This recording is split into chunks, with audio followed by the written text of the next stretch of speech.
금융당국이 변동금리 위주의 주택담보대출 시장을 고정금리 중심으로 손보기로 했습니다. 이 고정금리 비중이 90%를 넘는 미국을 모범 사례로 꼽고 있는데 이 정작 미국 현지에선 고정금리 대출이 부동산 시장을 망가뜨린다는 비판이 나오고 있습니다.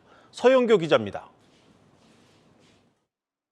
우리나라 주택담보대출 가운데 변동금리 비중은 56%, 전체의 절반을 넘습니다. 지난해부터 금리가 급격히 상승하면서 변동금리 차주들의 원리금 상환 부담이 커졌고 그 결과 대출 연체율도 가파르게 올랐습니다.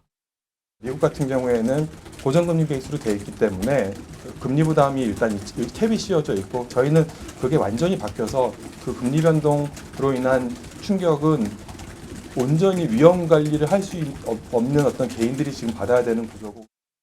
금융당국은 가계부채 문제를 악화시키는 요인으로 변동금리 대출을 지목하면서 장기 고정금리 대출을 늘려가기로 했습니다.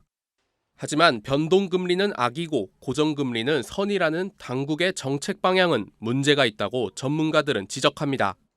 앞으로 물가가 안정되면 기준금리가 인하되기 시작할 건데 현 시점에서 금융소비자들에게 고정금리 대출을 유도를 할 경우에는 높은 수준의 금리가 묶이게 돼가지고 또 당국이 모범 사례로 꼽은 미국 현지에선 정작 고정금리 대출에 대한 비판이 끊이질 않고 있습니다.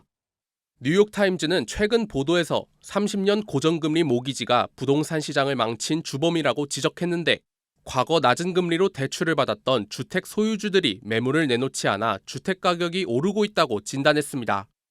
이처럼 장기 고정금리 주담대는 통화정책의 효과를 약화시키고 사회 전반의 주거 이동성을 낮춘다는 게 전문가들의 분석입니다.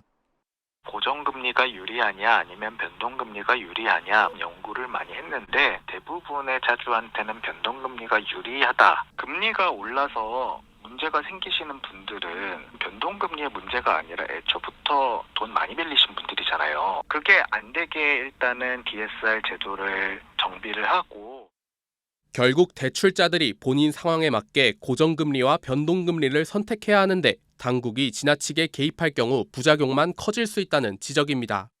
한국경제TV 서영교입니다.